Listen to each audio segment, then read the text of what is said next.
What I want to talk about today is happening quietly, slowly, and in numbers big enough that it actually matters. And the reason most people haven't noticed it yet is because it doesn't make noise. There's no big announcement, no public movement, no protest.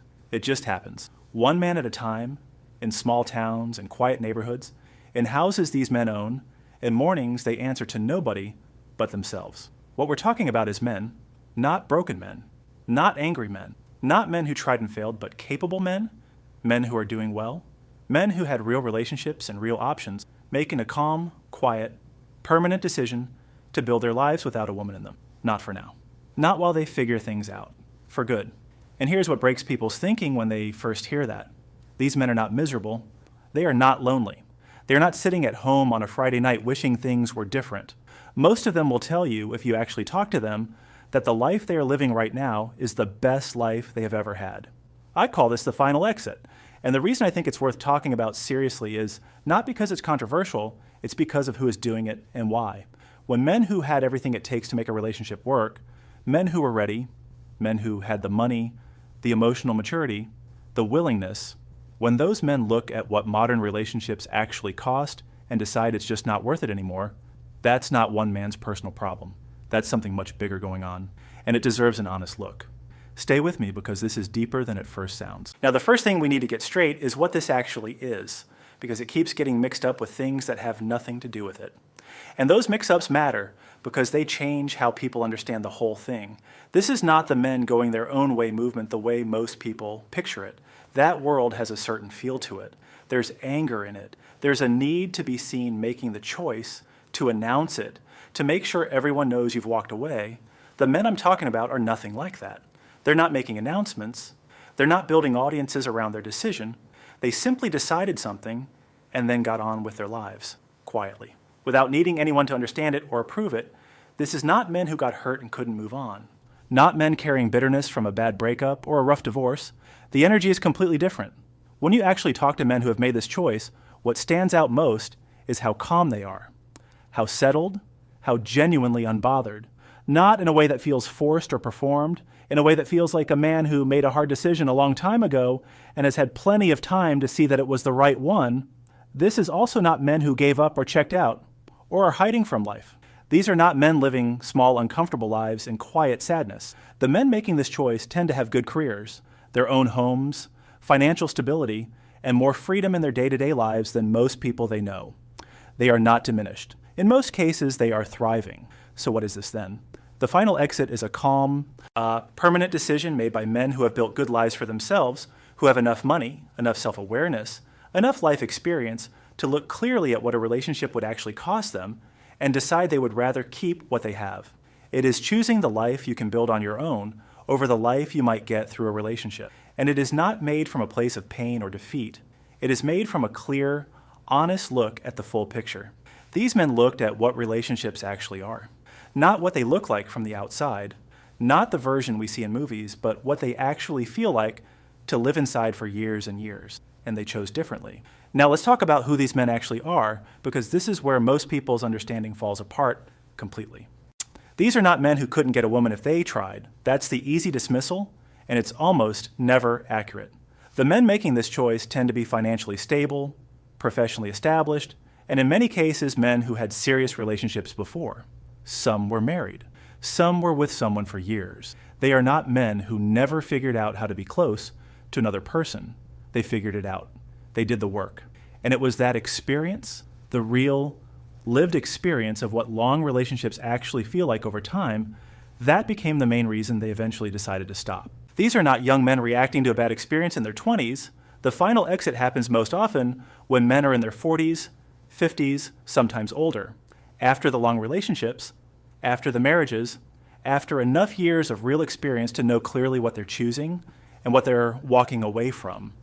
This is not a young man's reaction to getting hurt. It is an older man's decision based on years of honest observation. These are men who are genuinely okay being by themselves. And I want to be clear about what that means because it usually gets read wrong. I don't mean men who have gotten used to being alone, who have adjusted to a smaller life and made the best of it. I mean men who have put in enough personal work, who have thought about themselves enough and grown enough. That being alone is not something they're surviving, it is what they actually prefer. They wake up in the morning and the day belongs entirely to them, and that feels right to them. Not sad, right? That is a very different thing from what most people picture when they imagine a single man in his 50s. Here's what this looks like in real life, because there are clear patterns in how these men live. They move, not just out of relationships, they move out of the kinds of places that relationships usually require. Expensive cities, dense neighborhoods, places where you're constantly surrounded by people and noise, and the pressure to look like you're doing well. They go somewhere quieter, smaller towns, rural areas, places where the cost of living is lower and the pace of life is slower, and people mostly mind their own business. They own their homes. Often they've put real work into those homes themselves, built things, fixed things, shaped the space until it feels exactly like them. There's no negotiating over furniture, no compromising on how things are organized. The whole place reflects one person's choices entirely. For men who spent years in shared living, where everything was a back and forth, that feels like a genuine relief. They cut down on the stuff that doesn't actually matter, the expensive things that used to signal success to other people, the apartment in the right neighborhood, the car that makes a statement, that falls away. What's left is what they actually use and actually enjoy. Good tools, a comfortable place to sleep and eat and think. The things they need for whatever they genuinely care about. Nothing extra. The hobbies are real. Not things they post about, things they actually do. Building furniture, fishing, hunting, growing food, fixing engines. Learning how to do something with their hands that produces something real at the end of it. Things that don't need an audience to feel good. Things that would feel just as satisfying if nobody ever knew about them. The work has often changed too. A lot of these men have moved toward remote work or freelance work or consulting, something that pays well enough without requiring them to perform constantly in an office environment. They've stepped back from trying to climb and focused on earning what they actually need to live the way they want to live. And they are alone, not cut off from everyone. Most of them have friends, keep in touch with family, have people they see and talk to, but there is no partner. No one whose mood shapes the tone of the day, no one whose needs have to be factored into every decision, no one to negotiate with. Their life is built entirely by them, for them. Now here's the part that most people find hard to understand. Why any man who could have a relationship would choose not to. For most of the last several decades, being in a relationship was just what success looked like for a man. The man who had it together was the man who was with someone. Being alone was what happened to men who couldn't manage the real thing. It carried a quiet stigma. Men felt it even when nobody said it out loud. For the men making the final exit, that thinking has completely reversed. Being alone is not settling for less. For these men, being alone is the reward for doing enough internal work and building enough of a life that you genuinely don't need anyone's approval anymore. Think about what it actually means to have full control of your own day. You wake up, and from that moment until you go to sleep, every decision is yours. How you spend your time, your money, your energy, what you eat, where you go, what you work on, who you see. There's no checking in, no explaining yourself, no managing how your decisions land with someone else. The whole day is yours to shape however you want. For a man who spent years inside a real long-term relationship, managing shared life with another person day after day, that kind of freedom is hard to put into words until you've actually felt it. And underneath the freedom is something else, not needing to prove anything anymore. Most of these men have already done what they set out to do professionally. They have enough money. They've built enough. They've proven enough. The part of them that needed external validation, the part that needed to be seen succeeding, that part has quieted down. When you stop needing other people's approval to feel okay about who you are, being alone stops feeling like something is missing and starts feeling like the most natural thing in the world. Most men never get there because they stay in the performance their whole lives and never stop to ask whether it's actually making them happy. To understand why these men made this choice, you have to understand honestly what they chose to leave behind. Because it is not women. It is not closeness or love as ideas. It is the specific reality of what being in a modern relationship actually requires day after day. They left the performance behind. Being in a relationship for most men means performing constantly, performing patience when you don't feel patient, performing interest when your mind is somewhere else, performing the role of the partner, which comes with a long list of expectations that shift over time and are rarely spelled out clearly. Keeping that performance going for years takes something out of a man in ways that are hard to see while you're inside it and very clear once you're out. They left the constant negotiating behind. When two people share a life, everything becomes a conversation that has to reach a conclusion both people can live with. How money gets spent, how free time gets divided, what the home looks like, where you go on weekends, what you eat for dinner. Individually, these are small things. Over years, they stack into a weight that many men describe as exhausting. When that negotiating stops, the relief is immediate. They left the emotional management behind, being the steady, calm, unshaken one while your partner works through her feelings, being the person who holds it together when things get hard, absorbing the mood of someone else's bad day and adjusting yourself around it. Women carry real emotional weight in relationships too. That's not the point. The point is that the specific weight men are expected to carry quietly, without complaint, for years, is something a lot of men realize they are genuinely glad to put down. They left the legal and financial risk behind, what marriage actually is, legally, and what happens when it ends. The reality that years of building something together can be ended by one person's decision, and that when it happens, men tend to come out of it in significantly worse shape financially and in terms of time with their children. Men who have watched this happen to people they are close to understand the risk in very real, very specific terms. Walking away from the contract entirely is the only way to remove that risk completely. They left the slow disappearance of themselves behind, the gradual process in many long relationships where what he wants starts to matter less and less, where his preferences become background noise, where he spends so many years focused on what she needs that he genuinely loses track of what he wants. The process of getting that back, of remembering and then rediscovering who you actually are when nobody else is shaping the answer, is something men who have been through it describe as one of the most important things that ever happened to them. Now, these men did not make this choice without thinking it through. They have years of real information to work from, their own experiences, the experiences of men they know well.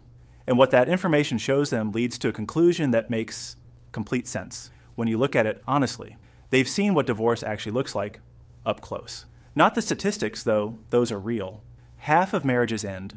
Most of those are ended by women. The financial hit for men is serious in most cases. The time with their kids gets cut significantly. They've watched this happen to their fathers, their friends, their co-workers. They understand what's at stake in a way that is personal and concrete, not abstract. They've lived through how relationships change over time, not just the beginning, which usually feels good for everyone, the years after that. When the early excitement fades and real life takes over, when the dynamic shifts from two people choosing each other to two people managing an arrangement that neither of them fully chose anymore. They've felt what it's like to go from being someone she actively wanted to being someone she expects things from as a baseline. And they've looked at that arc honestly and decided it doesn't lead somewhere they want to go. They know what actually makes them feel good day to day, not what they're supposed to want, not what looks right from the outside, the actual conditions under which they feel genuinely well and genuinely themselves. Having their time be their own.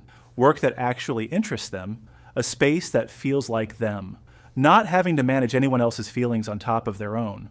Quiet, peace. They've identified what they need clearly enough to recognize that most serious relationships would take most of those things away. The decision comes from understanding, not from pain. And that's what makes it hard for most people to argue with once they actually look at it clearly. Here's the bigger picture on why this is happening now, and not 20 years ago. Women are financially independent in a way they weren't a generation back. When women can fully support themselves, which most can now, the old arrangement that held relationships together, even when they weren't working very well, loses its grip. The financial need that used to keep people together through difficult stretches is gone. That changes things for everyone. Marriage as a legal contract has become a bad deal for men who think about risk honestly. When it offered real stability and clear benefits, men entered it willingly. When it became something that exposes men to serious financial and custody consequences if it ends, and it ends half the time, the logical response for a man who thinks things through is to stay out of it entirely. That's not bitterness. That's just looking at the numbers. And here's the part that almost nobody talks about honestly. For decades, the message to men was that they needed to grow up, become more emotionally mature, learn to take care of themselves, be more self-sufficient, be better. And a lot of men did exactly that. They worked on themselves. They learned to cook and clean and manage their own homes. They got emotionally smarter. They became more capable in every way. And somewhere in that process, they also became completely self-sufficient. They no longer needed a partner to fill the gaps in their lives because there were no gaps anymore. The man who was told to become better so he could be a better partner ended up becoming someone who doesn't need a partner at all. That's not an accident. That's just what happens when people develop themselves fully. Living alone is also just easier now than it used to be. Good food is easy to get. You can work from anywhere. You can stay connected to people you care about without living with them. The things that used to make living alone genuinely difficult have mostly been solved. A man on his own today has access to everything a man with a family had access to 30 years ago, without what comes along with it. This is not happening because something went wrong. It is happening because it is the natural result of real changes in how the world works, and it is going to keep happening. The downstream effects of this are real and worth paying attention to. The men who are leaving the relationship market permanently were in many cases the men most capable of being good partners and good fathers, stable, financially solid, emotionally mature. Their exit removes them from that picture entirely. That has real consequences over time. Women who would have been with these men are now competing for a smaller group of men who are willing to commit. That changes the terms of dating for everyone in ways that are already visible. Communities change when men without families are a growing percentage of the population. Men with families invest in schools and neighborhoods and local institutions because they have kids whose futures depend on those things. Men without families invest differently. That shift accumulates over time. And at some point, the conversation around all of this is going to have to move away from what is wrong with these men and toward what did we build that made them decide to leave. That is the harder and more honest question. It's also the only question that actually leads anywhere useful. Here's what I want to be clear about before we close. The final exit is not something every man should do. Most men will find real partnerships that make their lives genuinely better. Some will build families that are worth everything they require. Some will find someone to share their life with in a way that adds to it rather than draining it. That is real. And it happens. And it is not what I'm arguing against. What I'm saying is that the men who are choosing differently are not broken. They're not bitter. They're not giving up.